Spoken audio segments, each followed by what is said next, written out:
हमारे पास वेरिएबल्स में है ए, अल्फा, फ्रिक्शन और नॉर्मल। mg sin थीटा यहीं से पास हो रहा है तो उसकी टॉर्क नहीं लगेगी। अब चाहो तो मैं यहाँ से आंसर निकाल सकता हूँ, बट क्यों निकालूं, मेरे पास छोटा तरीका है ना, और वो रामबाण तरीका अभी मैं आपको बताने वाला हूँ। फिजिक्स की एक खूबसूरती है ना, आसपास जो भी सामान रखा होता है उसी में से कुछ ना कुछ काम आ जाता है आपको डेमो देने के लिए। तो ये पूरी बॉडी इस पॉइंट के अबाउट प्योर रोल कर रही है। अगर मैंने बॉल को वैसे उछाला, टॉप मोस्ट पॉइंट पे इसकी वेलोसिटी 0 थी, तो क्या उस टाइम उसकी एक्सेलरेशन भी 0 थी? कि कैसे लंबे लंबे सवालों को फटाफट से सॉल्व करते हैं और उसका आंसर कैसे निकालते हैं, वो चीज अभी हम देखने वाले हैं बहुत जल्द। हेलो एवरीवन, कैसे हैं आप लोग? तो स्वागत है आप सभी का इस अमेजिंग चैनल जिसका नाम है प्रोडी जेई, और मैं हूं आपका अपना अनु गुप्ता। तो आज हम डिस्कस करने वाले हैं एक ऐसी प्रॉब्लम जिसके बारे में बहुत सारे बच्चे कंफ्यूज रहते हैं और उन्हें यह समझ में नहीं आता कि जब एक इंक्लाइन सरफेस के ऊपर कोई परफेक्टली गोल चीज प्योर रोल करती हुई आती है तो उसकी एक्सेलरेशन के बारे में हम क्या कमेंट कर सकते हैं। सारे ऑब्जेक्ट्स की एक्सेलरेशन सेम क्यों नहीं होती और क्या फर्क पड़ता है शेप का।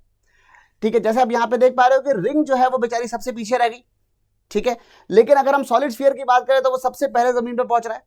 क्यूब को आप यहाँ पे इग्नोर कर सकते हैं क्योंकि क्यूब जो है वो फ्रिक्शनलेस क्यूब है यहाँ पर, ठीक है, लेकिन हम यहाँ बात करने वाले हैं आज इन गोल चीजों की जो प्योर रोल कर रही है। इस कंसेप्ट को मैं प्यार से प्योर रोल गोल के नाम से भी बताता हूं बच्चों को, ठीक है। इस वाली प्रॉब्लम को हम लोग दो तरीके से डिस्कस करेंगे, एक कन्वेंशनल मेथड से जो हमेशा हम लोग यूज करते हैं, और दूसरा होगा ऑब्वियसली हमारा रामबाण। इस रामबाण में मैं आपको ये बताऊंगा कि कैसे इन क्वेश्चंस को बहुत जल्दी और बहुत आसानी से सॉल्व कर सकते हैं using the concept of instantaneous centre of rotation या आईसीओआर। चलो इसी बहाने हम आईसीओआर भी थोड़ा सा पढ़ लेंगे। आइए शुरू करते हैं सबसे पहले कि भाई अगर एक इंक्लाइन प्लेन होता और उस इंक्लाइन प्लेन के ऊपर अगर मैंने एक स्फेरिकल ऑब्जेक्ट रखा होता, सॉरी एक सर्कुलर ऑब्जेक्ट रख दिया। अब वो सर्कुलर ऑब्जेक्ट एक रिंग हो सकती है, एक डिस्क हो सकती है, एक हॉलो स्फीयर हो सकता है, सॉलिड स्फीयर हो सकता है, हॉलो सिलेंडर हो सकता है या सॉलिड सिलेंडर हो सकता है। इन सब में से कुछ भी हो सकता था यहाँ पर ये एक रख दिया। जैसा कि आप जानते हो कि ऐसे क्वेश्चंस को सॉल्व करने के लिए सबसे पहला काम जो हमें करना होता है वो होता है कि हमें एफबीडी बनाना पड़ता है, यानी फ्री बॉडी डायग्राम बनाना पड़ता है, ठीक है। यहीं पे मैं कुछ आपको फोर्सेस दिखाता हूं। सबसे पहली फोर्स, ऑब्वियस फोर्स जो लगनी है वो लगनी है एमजी की, ठीक है, एमजी तो लगेगा ही सही। दूसरी जो फोर्स लगने वाली है वो है नॉर्मल, ठीक है, सरफेस से एक नॉर्मल रिएक्शन लगेगा। अब ये रफ सरफेस है तो ऑब्वियसली फ्रिक्शन भी आएगा। अब एनी गेसेस कि भाई फ्रिक्शन कितना लगने वाला है। फ्रिक्शन के बारे में हम हमेशा एक बात जानते हैं और वो ये है कि friction always opposes relative motion, ठीक है। इसका एक मंत्र है जो मैं अक्सर बताता हूं बच्चों को क्लास में, और वो मंत्र ये है कि फ्रिक्शन का डायरेक्शन निकालने का जो मंत्र है वो ये है कि अगर फ्रिक्शन नहीं होता तो क्या होता। ध्यान से सुनना, बहुत ज्यादा जगहों पे, बहुत सारी जगहों पे ये मंत्र आप पे काम आता है, ठीक है। स्टैटिक फ्रिक्शन का डायरेक्शन निकालने का तरीका, उसका जो मंत्र है वो है अगर फ्रिक्शन नहीं होता तो क्या होता, तो जो होता उसे जब फ्रिक्शन आएगा तो अपोज करेगा, ठीक है। अगर फ्रिक्शन नहीं होता तो क्या होता, अगर फ्रिक्शन नहीं होता और मैं यहां पे अगर कोई चीज गोल घूमती हुई आ रही होती, लेट अस से ये एक रोल है, ठीक है, अगर ये जो रोल है ये अगर बढ़िया ऐसे सरकता हुआ आ रहा होता मेरे हाथ के ऊपर, अगर फ्रिक्शन नहीं होता तो ये ऐसे स्लिप होता हुआ आता, अगर फ्रिक्शन नहीं होता तो ऐसे स्लिप होता हुआ आता है। तो जब फ्रिक्शन आएगा तो वो जो फ्रिक्शन उस रिलेटिव मोशन को अपोज करेगा। इसका बॉटम मोस्ट पॉइंट और मेरे हाथ का टॉप मोस्ट पॉइंट एक दूसरे के ऊपर स्लिप हो रहे हैं, वहां पे रिलेटिव मोशन हो रहा है, तो जो फ्रिक्शन होगा वो इस मोशन को अपोज करने की कोशिश करेगा, यानी कि इसके ऊपर फ्रिक्शन ऊपर और इंक्लाइंड प्लेन के ऊपर फ्रिक्शन नीचे की तरफ लगेगा। इस चीज को यूज करते हुए आप कई जगहों पर रिलेटिव मोशन फ्रिक्शन का डायरेक्शन निकाल सकते हैं, ठीक है। चलिए, तो अगर यहां पर फ्रिक्शन लग गया ऊपर की तरफ, ऑलराइट, अब फ्रिक्शन ऊपर की तरफ लगेगा तो कुछ एंगुलर एक्सेलरेशन भी आएगी, कुछ नेट एक्सेलरेशन भी आएगी। हमारा टारगेट ही यहां पर उस नेट एक्सेलरेशन को निकालना है, ठीक है। चलिए शुरू करते हैं और आगे देखते हैं। भाई फोर्सेस तो हमने लिख ली, जितनी फोर्सेस थी वो सारी लिख ली, अब उनके कंपोनेंट देखे जाएं। तो mg का एक कंपोनेंट आएगा इस डायरेक्शन में, ठीक है। जैसा कि आप देख सकते हैं अगर ये एंगल थीटा है तो यहां पर ये वाला जो एंगल है ये भी थीटा होने वाला है, ठीक है। तो यानी कि ये वाला जो कंपोनेंट आएगा वो mg cos थीटा आएगा, और इसी तरीके से यहां पे जो अलोंग द इंक्लाइन जो कंपोनेंट आएगा वो mg sin थीटा के बराबर होगा। यहां तक कोई दिक्कत नहीं है। अब मैंने सारी फोर्सेस लिख ली हैं और अब मेरा टारगेट है भाई इसको कैलकुलेट करना, ठीक है। मतलब वेरिएबल्स देख लेते हैं कौन कौन से आ रहे हैं हमारे पास। सबसे पहला जो एक वेरिएबल है वो तो ये है कि भाई ये अल्फा से घूमेगा, ठीक है, और दूसरी बात जो है वो ये है कि इसके सेंटर की एक्सेलरेशन आगे की तरफ ए होगी, ठीक है। अगर ये अल्फा से घूमने वाला है और इसकी एक्सेलरेशन अगर ये इस तरीके से अल्फा से घूमने वाला है और सेंटर की एक्सेलरेशन आगे की तरफ ए होने वाली है, तो जैसा कि आप जानते हो, देखो अब मैं आता हूं स्टैंडर्ड तरीके से जिससे क्वेश्चन को सॉल्व करते हैं। कभी भी combined rotational and translatory motion हो रहा है, तो एक तो आपको F इक्वल टू ma की इक्वेशन लिखनी ही होती है, ठीक है। अगर मैं इस डायरेक्शन में देखता हूं, क्योंकि मैंने एक्सेलरेशन इस डायरेक्शन में मानी हुई है, तो इस डायरेक्शन में देखते हैं तो फोर्सेस कौन कौन सी लग रही है यहाँ पे हम ये कह सकते हैं कि भाई इधर की तरफ फोर्स है mg sin theta, mg sin theta नीचे की तरफ फोर्स है, फ्रिक्शन पीछे की तरफ फोर्स है, is equal to mass into acceleration. तो basically F equal to ma लिख दिया, कोई खास बात नहीं है, F इक्वल टू ma लिख दिया। वैसे अगर आप देखो तो इस डायरेक्शन में भी हम लिख सकते हैं, पर इस डायरेक्शन में कोई एक्सेलरेशन है नहीं, इसलिए नॉर्मल की वैल्यू mg cos थीटा के बराबर आ जाएगी। लिख देता हूं, हालांकि वो ज्यादा काम नहीं आने वाला है, ठीक है। नॉर्मल की वैल्यू जो है वो mg cos थीटा के बराबर आ गई, ठीक है। mg sin theta minus friction equal to ma, एक इक्वेशन आई। दूसरी इक्वेशन जो है वो आएगी आपकी कंस्ट्रेंट मोशन की इक्वेशन। कंस्ट्रेंट मोशन की इक्वेशन बेसिकली हम ये कह सकते हैं कि भाई प्योर रोल हो रहा है ना, अगर यहां पे प्योर रोलिंग चल रही है तो इसका मतलब मैं क्या कह सकता हूं, प्योर रोलिंग का मतलब यह है कि भाई v equal to R omega होगा किसी भी टाइम पे। और इसी को अगर डिफरेंशिएट कर दे तो एक और बहुत ही खूबसूरत इक्वेशन मेरे पास निकल के आती है, और वो है a equal to R alpha. ये हो गई इक्वेशन नंबर 2। पहली इक्वेशन ये लिखी थी हमारे पास। अब वेरिएबल कितने हमारे पास पहले ये देख लेते हैं। हमारे पास वेरिएबल्स में है a, अल्फा, फ्रिक्शन और नॉर्मल, 4 वेरिएबल है, ठीक है। हमारे पास वेरिएबल कौन कौन से हैं, a है, अल्फा है, फ्रिक्शन है और नॉर्मल है। प्लीज नोट, ये स्टैटिक फ्रिक्शन है, भगवान के लिए फ्रिक्शन को सीधे म्यू mg या म्यू n मत लिख देना, वो उसकी मैक्सिमम वैल्यू होती है, वो फ्रिक्शन की वैल्यू नहीं है, वो मैक्सिमम वैल्यू है, ठीक है। स्टैटिक फ्रिक्शन में हम फ्रिक्शन को f मान के चलते हैं, खुश रहते हैं उसमें, ठीक है। ये आ गया एफ आर, ये ए अल्फा की value A alpha F R N, 4 variable हैं, हमें 4 इक्वेशन चाहिए, 1 2 और 3 इक्वेशन वैसे आ चुकी है, ठीक है। एक और इक्वेशन चाहिए। देखो, जब भी कभी कोई कंबाइंड रोटेशनल ट्रांसलेटरी मोशन हो रहा होता है तो हम हमेशा जो इक्वेशन लिखते हैं, एक स्टैंडर्ड थंब रूल जो है वो ये है कि वो इक्वेशन हम torque equal to I alpha वाली जो इक्वेशन होती है वो हमेशा सेंटर ऑफ मास के अबाउट लिखी जाती है। उसका रीजन क्या है, ठीक है। रीजन में तो खैर ये है बेसिकली कि torque equal to I alpha derive होता है F equal to M A से, और F equal to M A actually सिर्फ और सिर्फ इनर्शियल फ्रेम्स में वैलिड है, ठीक है। Torque equal to I alpha जो होता है, मैं यहां लिखता जाता हूं, but torque equal to I alpha जो आया है वो एक्चुअली आया है F equal to M A से, और ये F equal to M A सिर्फ और सिर्फ इनर्शियल फ्रेम्स में वैलिड है, ठीक है। अब ऑब्वियसली बात है, अगर आप सेंटर मास या किसी भी पॉइंट पे जाओगे तो आपको उस पॉइंट की एक्सेलरेशन 0 होनी चाहिए इनर्शियल फ्रेम होने के लिए, ठीक है। प्रॉब्लम ये है कि जब आप सेंटर ऑफ मास पे जाते हो तो कायदे से तो ये है कि अगर कभी कोई नॉन इनर्शियल फ्रेम होता है तो उसको इनर्शियलाइज करने के लिए आपको सूडो फोर्स लगानी पड़ती है, राइट। अब यहां पे क्या है कि अच्छी बात यहां पे ये है कि सूडो फोर्स का जो इफेक्टिव पॉइंट ऑफ एप्लीकेशन होता है वो हमेशा सेंटर मास होता है। मतलब अगर किसी भी एफबीडी के अंदर आपको सूडो फोर्स लगानी पड़ जाए तो मतलब वो किस जगह लगाई जाएगी, टॉर्क वगैरह कैलकुलेट करने के लिए वो हमेशा सेंटर ऑफ मास पे लगाई जाती है। अगर आपने सेंटर ऑफ मास पे torque equal to I alpha लगा दी तो अच्छी बात यह है कि सूडो फोर्स का इफेक्टिव पॉइंट ऑफ एप्लीकेशन क्या है, सेंटर ऑफ मास, और टॉर्क इक्वल टू अल्फा कौन से पॉइंट के अबाउट लिख रहे हो, सेंटर ऑफ मास के अबाउट। तो सेंटर ऑफ मास के अबाउट सूडो फोर्स का टॉर्क क्या आएगा, 0 आएगा, क्योंकि टॉर्क लग ही रही है सेंटर ऑफ मास पे, ठीक है। That is the reason why कभी भी, ये एक थंब रूल है, इसको लिख के रख लो कहीं अच्छे बढ़िया से बड़े बड़े अक्षरों में, कि किसी भी कंबाइंड रोटेशनल ट्रांसलेटरी मोशन के अंदर अगर आपको torque equal to I alpha use करना है तो वो हमेशा सेंटर ऑफ मास के अबाउट तो यूज किया ही जा सकता है, ठीक है। वो स्टैंडर्ड तरीका है जो हम यहां पर भी करने वाले हैं। यहां पे अगर मैंने सेंटर ऑफ मास के about torque equal to alpha लगाने की कोशिश करी तो चलो देखते हैं कौन कौन सी फोर्सेस की टॉर्क लग रही है। पहले देखते हैं किस किस की नहीं लग रही है, ठीक है।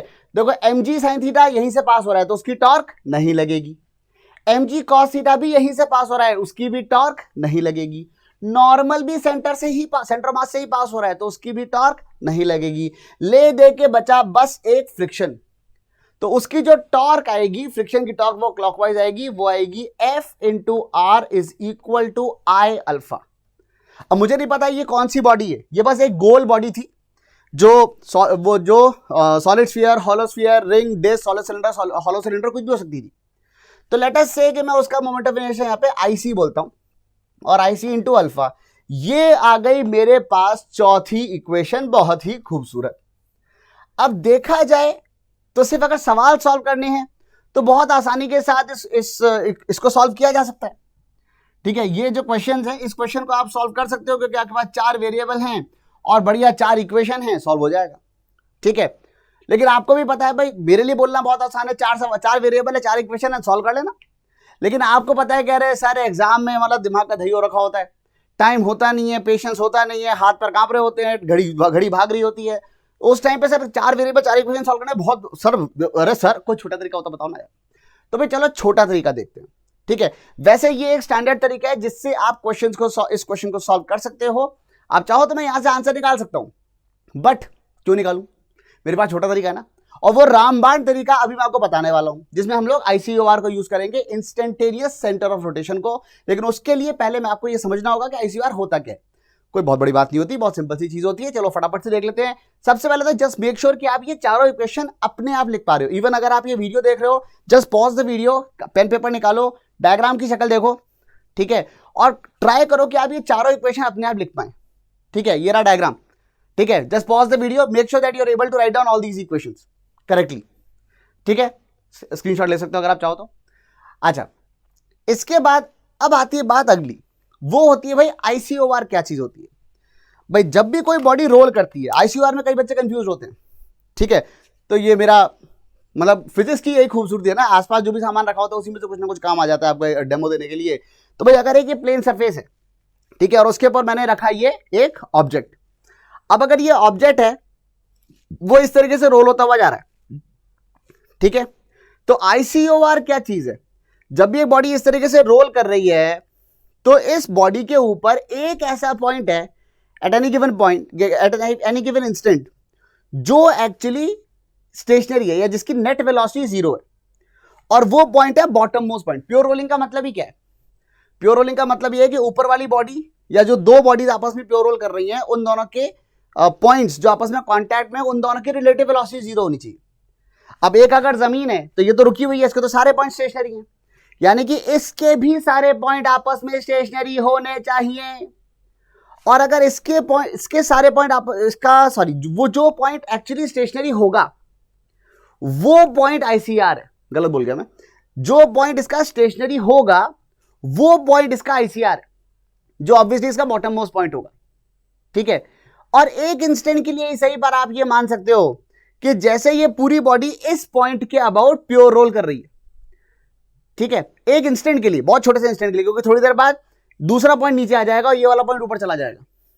ठीक है, सवाल मेरा आपसे ये है कि अगर मैं आपसे पूछूं भाई अगर ये P पॉइंट है बॉटम मोस्ट, इस पॉइंट की इंस्टेंटेनियस वेलोसिटी कितनी है, तो हम ये कहेंगे कि भाई इसकी वेलोसिटी आगे की तरफ v है, ये अगर ओमेगा से घूम रहा है, v की वैल्यू r ओमेगा है, इसकी वेलोसिटी सेंटर के रिलेटिव पीछे की तरफ r ओमेगा है, और सेंटर की खुद की वेलोसिटी आगे की तरफ v है, तो इसकी velocity v minus r omega हो जाएगी, जिसमें v और r ओमेगा बराबर हैं, यानी कि इस पॉइंट की वेलोसिटी 0 आ जाएगी। ये वाली बात सबके समझ में आ गई क्या? ठीक है, इस पॉइंट की इंस्टेंटेनियस वेलोसिटी जो है वो 0 आ जाएगी। ठीक है, वेलोसिटी इसकी 0 आ गई, पर सवाल ये नहीं है। सवाल ये है कि अगर मैं इसी केस की बात कर रहा हूं तो ये जो ICR है हमारा पॉइंट सबसे नीचे वाला, उसकी एक्सेलरेशन क्या है, what is the acceleration of the instantaneous centre of rotation. जो P पॉइंट है उसकी एक्सेलरेशन क्या है। हो सकता है आप में से कई लोगों के दिल में ख्याल आ रहा हो कि सर इसकी एक्सेलरेशन, अरे सर 0 होगी ना सर, वेलोसिटी 0, अरे वेलोसिटी 0 है तो एक्सेलरेशन 0 होगी, कैसी अजीब सी बात कर दी आपने ये। मतलब आप ये कहना चाह रहे हो कि अगर मैंने बॉल को वैसे उछाला, टॉप मोस्ट पॉइंट पे इसकी वेलोसिटी 0 थी, तो क्या उस टाइम उसकी एक्सेलरेशन भी 0 थी? नहीं, वेलोसिटी 0 हो रही है तो एक्सेलरेशन भी 0 होगी, ये वाली बात जरूरी नहीं है। ठीक है, हाँ वेलोसिटी कॉन्स्टेंटली 0 है तो अलग बात है। अब देखते हैं इस पॉइंट की एक्सेलरेशन क्या है। जैसे हमने अभी वेलोसिटी निकाली, ऐसे अब इस पॉइंट की एक्सेलरेशन निकालेंगे। इसकी एक्सेलरेशन कैसे निकालोगे? पहले हम सेंटर की एक्सेलरेशन निकालते हैं। ठीक है भाई, मान लो मैं तो कह रहा हूं कि ये एक्सेलरेट भी कर रहा है, ठीक है, घूम भी रहा है, एक्सेलरेट भी कर रहा है, मतलब इस व्हील के तो मजे ही आ गए हैं।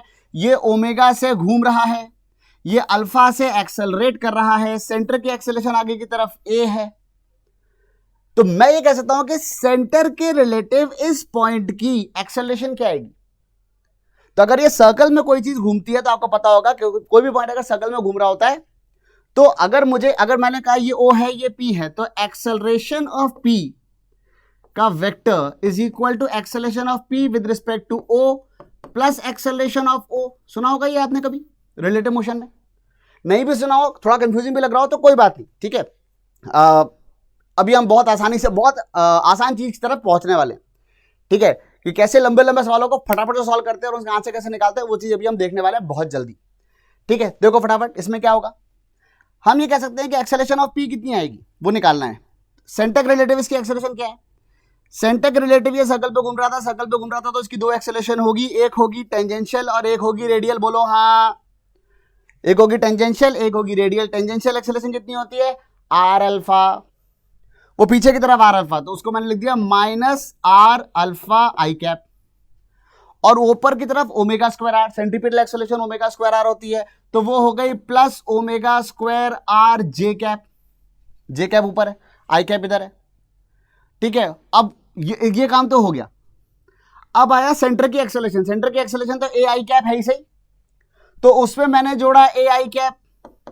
एक बहुत खूबसूरत चीज पे पहुंचने वाले हम लोग। ये अपने आप में एक सवाल हो सकता है जेई में भी और नीट में भी, या अपने आप में आप कॉम्पिटिटिव एग्जाम में एक क्वेश्चन हो सकता है कि minus R alpha I cap है, वहां पे ए आई कैप है। तो देखो हम ये बात जानते हैं कि प्योर रोलिंग चल रही है भाई साहब, प्योर रोलिंग चल रही है, मतलब V equal to R omega भी है और A equal to R alpha भी है। अगर A आर अल्फा के बराबर है तो क्या कुछ आपको खूबसूरत सा नजर आया? Minus R alpha I cap plus A I cap, ये दोनों आपस में कट गए और कुल मिला के जो एक्सेलरेशन आई है वो हो जाएगी omega square R J cap. यानी कि जो आईसीआर है या इंस्टेंटेनियस सेंटर ऑफ रोटेशन जो पॉइंट है, उसकी एक्सेलरेशन हमेशा सेंटर की तरफ होती है।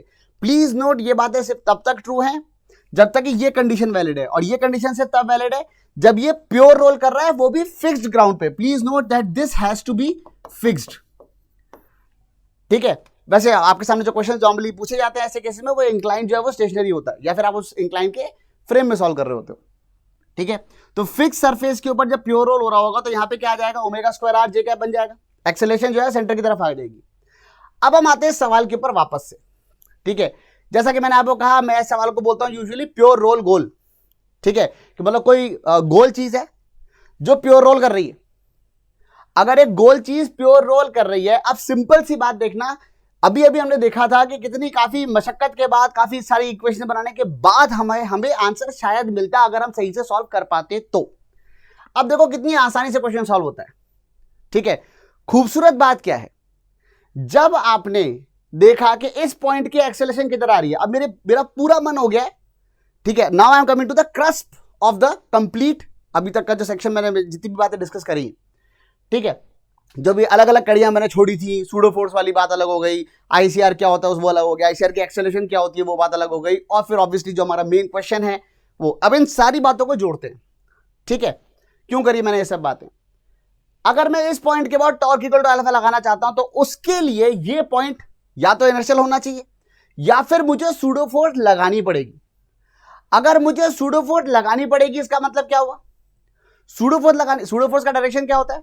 सूडो फोर्स का डायरेक्शन वो होता है जहां पे जो पॉइंट का जिस पॉइंट पे आप खड़े हो, ऑब्जर्वर की एक्सेलरेशन के अपोजिट डायरेक्शन में होती है सूडो फोर्स, ठीक है।